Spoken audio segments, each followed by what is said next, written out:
Hi everyone. I'm just peachy. How are you doing today? Hope you're doing really well.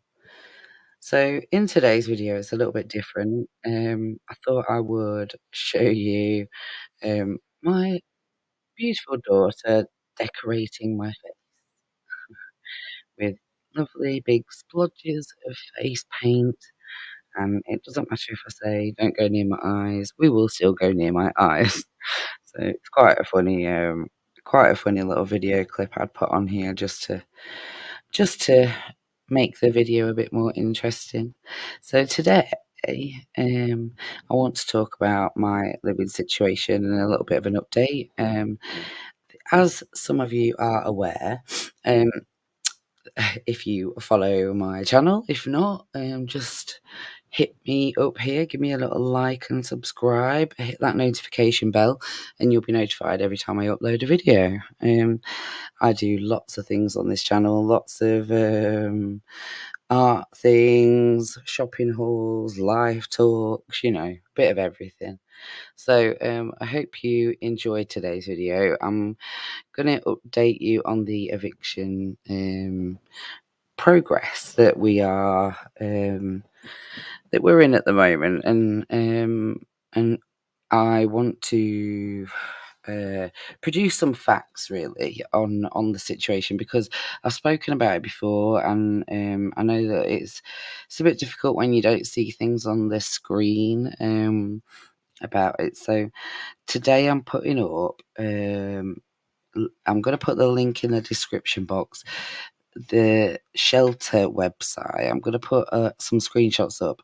So basically we've lived here just a few weeks short of 5 years. So, and on the 2nd of February, we were issued with, I say we, it's just me and my daughter, but it's we, us, just us. And I was issued with a Section 21 eviction notice. Now, this, it didn't really come as a shock because I've had quite a few problems with my landlady. I've made a couple of videos on that before, and there's loads of things that I could tell you that she's done and does, but I'm not going to really go into all of that right now. So what I want to talk about is this. So on the shelter website, there is some really good information. I absolutely advise you go and look at it yourself if you're in this kind of situation. They've got a lot of really valuable information on here. So let's take a look. So Section 21 eviction. Steps in their guide. So they have like a full guide here. Now, I'm not going to cover all of it. I've got some of it on here. I'm going to read it out. So if you're listening to this, it's a bit easier for you. So the steps in the guide: how to check if your notice is valid. Some landlords make mistakes on the notice, or cannot use the Section 21 eviction process because they've broken other rules. If the notice is not valid, your landlord cannot use it to evict you. Your landlord would have to give you another valid notice to start the process again. Now, they've got a video on this, and I did watch it myself.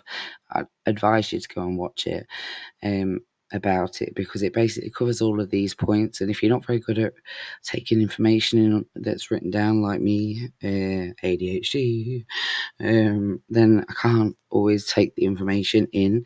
But if I hear it or see it through a video, I find it a bit easier. So anyway, so on their website, they've got the link there to their YouTube video, so go and check it out. Are the form and the dates right? Now, they do have to use Form 6A. Now, my landlady did use the correct form, and the dates and whatnot are correct, so that part doesn't really apply. But the next part is your deposit protected. Your landlord cannot give you a valid Section 21 if your deposit is not protected in a scheme, or it was protected late. So for most renters, late protection means more than 30 days after your most recent contract started. If you paid your deposit before the 6th of April 2012, that doesn't apply to me, but there are different rules about late protection. So this, their article here goes on to explain about those dates as well, which that part doesn't really apply to me either because I paid my deposit 2019, so the date 2012 doesn't apply. So if your landlord or agent break these rules, they must return your deposit before they can give you a Section 21 notice. So now that I believe that my landlady has actually decided to use the solicitors to try to make this look more official, because she very much normally tries to do everything herself to avoid paying fees on things like using a letting agent, because they charge fees and she doesn't want to pay it. I mean, partly, I don't get me wrong, I do understand, but on the same note, if you use an agent, you know everything that, well, usually everything's above board. In my experience, it's been like that. Whereas every time I use a private bloody landlord, do I have issues? You know, it's not the first private landlord I've had. This is like third, fourth one now, I think, and I've always had a problem. Either trying to evict early, like when I had my shop, my landlady terminated my lease, and I just found out I was pregnant with my daughter. I could not face setting up a whole new business and brand new baby. It was just not feasible. So my shop ended. If I can't say I sold it, I can't say that I did anything else with it because I didn't. So anyway, back to this. So now my landlady only put my deposit into a deposit protection scheme last summer. And that was only because she decided she wanted to evict me because I was not meeting her expectations, shall we say. So, moving on with the shelter advice here. Now, they've got a lot of details about, have you had all your tenancy documents, gas safety certificate, energy performance certificate, and the government's how to rent guide. These are essential things that you're supposed to be given at the start of your tenancy. If your tenancy was started or renewed after the 1st of October, you should get all of these documents before the start of your tenancy. Well, I did not. Your landlord can give them to you later and still give a Section 21 notice as long as you get them before the Section 21. So she didn't have any of the safety things in place. There was the gas safety had lapsed a year. The energy performance, I've never been given one, and I researched it and there was never one done for this property ever. And the government's how to rent guide, my landlady didn't even know what it was when I was asking her where's my how to rent guide last summer. She didn't even know where it was, what it was even. You're also supposed to have electricity certificate. That's renewable, I believe, every 5 years, but gas is every year. Your landlord, all the documents must be current copies when your landlord gives them to you. So my landlady then went on a bit of a campaign of getting everything above board after she issued me with my last tenancy agreement, which was the 25th of June last summer. So hottest Sunday ever, and my landlady rocks up in the middle of the day wanting me to sign a new tenancy arrangement.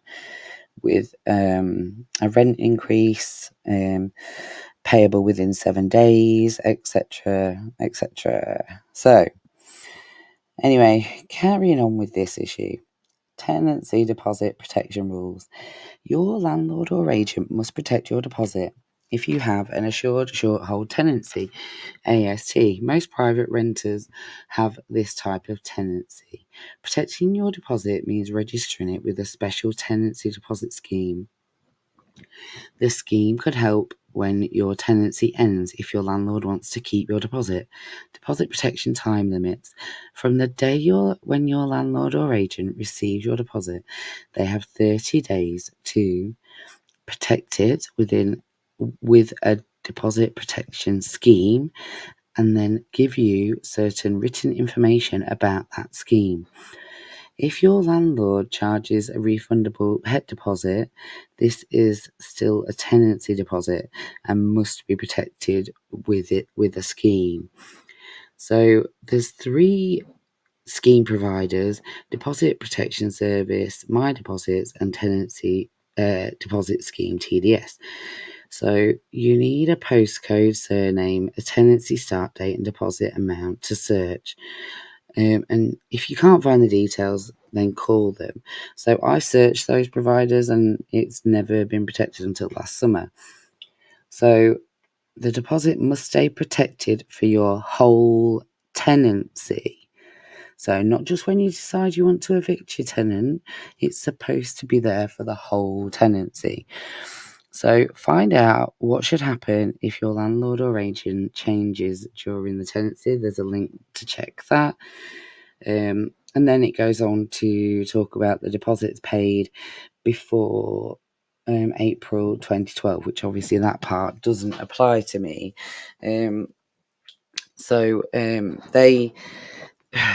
The date obviously for me was 2019 when we moved here, and obviously there are still tenancy deposit rules, but it's a bit different. So anyway, I will put the details, the dates up on the screen here, so you can see, and there are all the dates. Now there's also details on there about what to do if your landlord hasn't protected your deposit within 30 days. Now, it says here the Section 21 eviction cannot be given if your deposit is not protected with a scheme or it was protected more than 30 days after your most recent contract started. It says also that if you did not get the written information from your landlord about the scheme, then that's on there. Your landlord must return your deposit or give you the written information before they can give you a valid Section 21 notice. So to avoid that, my landlady has gone through the solicitors to try and get all the dates and things above board. There's all the details about claiming compensation. I think it's probably better to try and do that after you leave the property, because then you're not, causing even more problems for yourself, which is what I want to avoid right at this moment. Now, right, so moving on to what my landlady is then trying to do. So she's gone through the solicitors and now she's dealing directly with a housing officer that's dealing with my case because she intends to make me homeless. So they've now given me a housing officer, and also because she intends to continue with the court proceedings. So I've got here just like a snippet of the letter from her solicitors, and I've tried to sort of snip it because it's got obviously my landlady's details and things, but here they are arguing that with the housing officer that they note that the comments in respect of the late protection of Sally Masson's deposit. However, we disagree with your interpretation of the relevant legislation. So you disagree with the interpretation of the relevant legislation. Are they for real? Like, you don't interpret legislation. It's set out, isn't it? So in terms of the timeline, as you described, so they put all the dates here. Now, if you stop and just have a look, the actual current AST started on the 25th of June, and they didn't put the deposit in the protection scheme until the 3rd of August. So even on that, the in the current AST, it's they put it in late. So then they've got here that the fixed term of the AST expired in December. Well, it didn't. It just went on to a rolling month-to-month contract. It didn't really expire. So they're obviously going to claim that that is the most recent contract and that the landlady has protected the deposit within the 30 days. But also they say here, since the deposit was protected prior to the expiry of the fixed term of the AST, for the purposes of the statutory continuation of the AST, our client is deemed to have complied with their obligations in terms of protecting the deposit and was entitled to serve the S21 notice. In this respect, we refer you to the provisions of S215B of the Housing Act 2004. Now, my housing officer, basically has said that they are satisfied that that my deposit wasn't protected within the 30 days of it being paid. So that's when it was. It's not of when the contract is, when it was paid. Therefore, it being invalid. However, I would advise to remain in occupation for the time being until we can obviously get a bit of help from the council. The guidance does stipulate that the deposit must be secured within 30 days of it being received, whereas the shelter website states 30 days from the date of your latest tenancy. So it would be for a county court judge to decide in this instance. So they want to help me move, and they're going to support me through this. That is kind of where I am now. So they've it's quite funny, really. They're arguing that, like, there's the interpretation of the legislation is incorrect, which is quite funny, really, that a solicitors would do that, but I guess that's kind of what their job is. So so I'm going to move on to the next section, which is what's happening now. So on the 28th of May, my landlady put a note through my door, which is what you can see on screen now, and it says obviously the name and address and whatnot. And then, dear Sally, I'm writing to advise you that the rent on my address will be increased from the 1st of July to $625 per calendar month. This letter gives you more than 1 month's notice of this. This is because last time she only gave me 7 days, and I complained about it. So anyway, with regard to vacating the property, you will be hearing from our solicitors within the next few days. Yours sincerely, Tracy. So it's it's just, it's laughable really, because so I imagine the solicitors wants to charge her too much to send letters and stuff, so she's gone a bit rogue, and she sent that to me, and I just I do have to like laugh at her, because it's just the way that she writes to me and stuff. It's quite funny. So, um, moving on, I sent that letter to the housing department because, I'm obviously dealing with them now, and I sent it straight to them. So, I got a response from them straight away saying, it's good news that the housing application that I put in has been assessed, so I was now put onto the actual housing register. So I could actually support, start putting some bids in on properties. So anyway, and then he says, in terms of the rent increase, the rent was increased at the commencement of the new tenancy agreement that you signed, dated the 25th of June 23, in accordance with, then obviously you've got all the legislation details. The landlord can only increase the rent once every 12 months.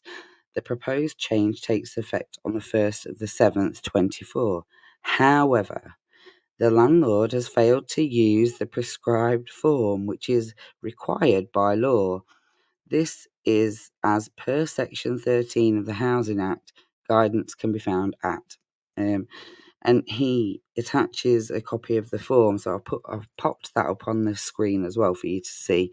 So she can't just pop me a letter in like she thinks. And it says here, he puts, and I have attached the form to this email for your own information, so they cannot charge you more than your contract states at this time.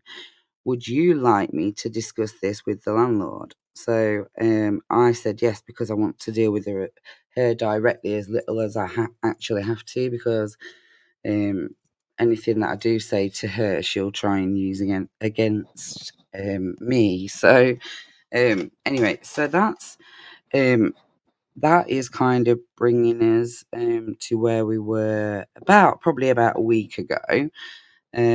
Now, because I'm just thinking, it is actually exactly a week ago that she sent that letter, and I got that response from the council. So I then went onto the website where you can bid for properties, and I had a look, and I was only actually I could only bid on, out of like 13 properties, I think I could bid on two. So I put bids in. Neither of them were in my area, which was a little bit disappointing. It would mean that we would move if I won any of them.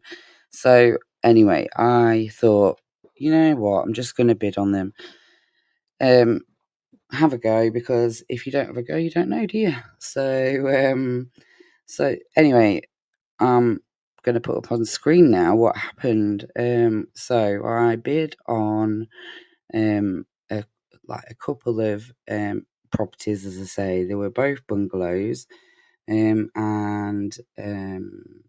one was probably about 25 miles away, and the other one's probably about 10 miles away from where I live, which I know it's not a massive difference, but it is for us, because that means that Minnie would have to change schools and things like that. So it's a big change, isn't it? Like moving house and changing schools and stuff. It's a lot. So anyway, but the situation I'm in, obviously, I'm being made homeless. I need to find somewhere to live. It's, for me, it's quite desperate. I need to find somewhere to live. So I bid, and at the start, when I first started bidding, on the one that was furthest away, I think I was number 24 out of 22 out of 25 people that was bidding. But the one that's about 10 miles away, I was number one out of 83, I think it was at first. So I kept checking. I was like obsessively checking them. And my position on the one furthest away didn't change, obviously. So I actually removed my bid from that one because obviously there's no chance of me winning it. What's the point in leaving the bid on there? So I took it off in case I could bid on anything else. And the one that's the closest to me, I kept watching, and the people there was more and more people applying for this one, and I was getting more and more worried. You know, as the numbers were going up, and so it ended up that the bidding was going to be ending at 23:58 on the 1st of June. So, and my birthday is the 2nd of June, and I thought, the last couple of years hasn't been great for me. My birthdays haven't been the best. My 40th is the year that mum and dad passed, and it's been rubbish since, really. And this year I turned 42, and and I was just hoping for some good news, something positive, because it's just been so rubbish for such a long time. So anyway, I stayed up. I've stayed up for the last few nights, to be fair. Well, the last few nights before that, I've not been sleeping very well. I think the stress of everything's just getting to me. I can't sleep, and the harassment from the landlady is increasing, and I'm just struggling with it all. Really, really struggling. To the point, I think I've had like another breakdown with everything. So I'm not going to go too much into that right now, but what I just want to, because I want to keep this video fairly light, but it has been crap.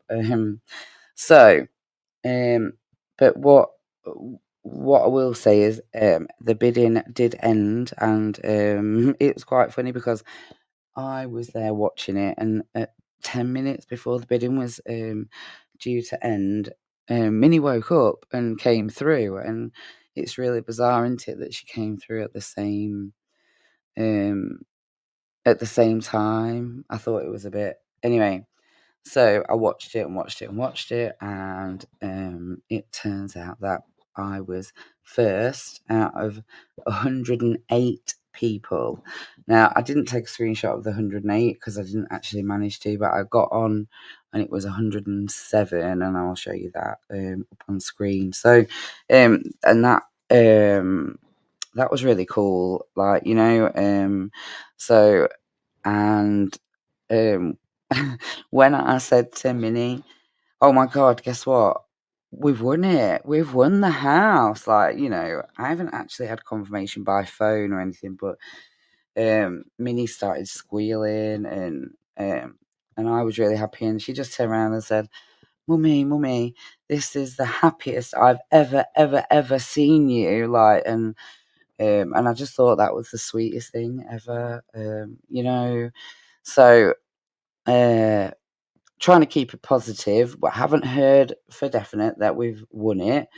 But I was first out of 108, so I took Minnie to go and have a look at it last night, and because I took her to school. It was first day back yesterday, so she's been on school holidays. So, and I took her to go and have a quick look because um, it obviously she's worried about it because she's changing school. She's going to have to leave everything, isn't she?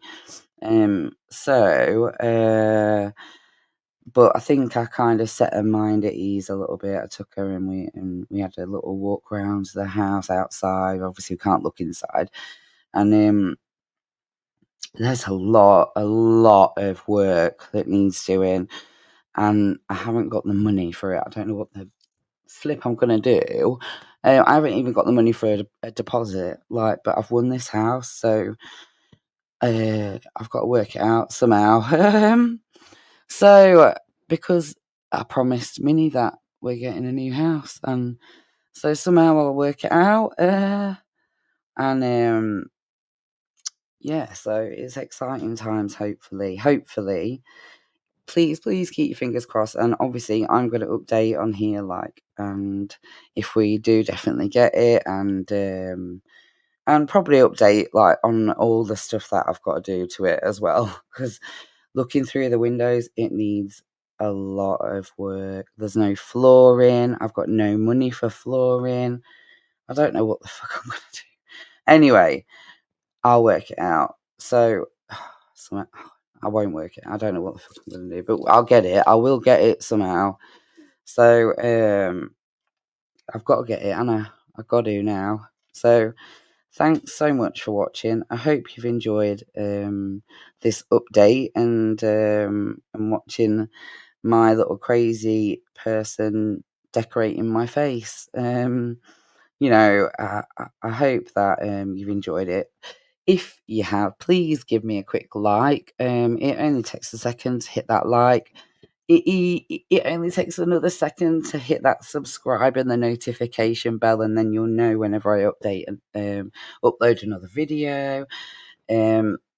So what I'm just going to do is end it there and say I'll see you in the next one. Thanks so much. And there's been a couple of people that have actually sent donations via PayPal.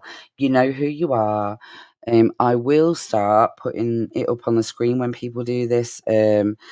So it's well worth doing. You'll get a shout out on my channel. And I just had a look, and there's like nearly 1.4 thousand of you now, and that is crazy. I can't believe it. Thank you so much. And see you in the next one. Bye.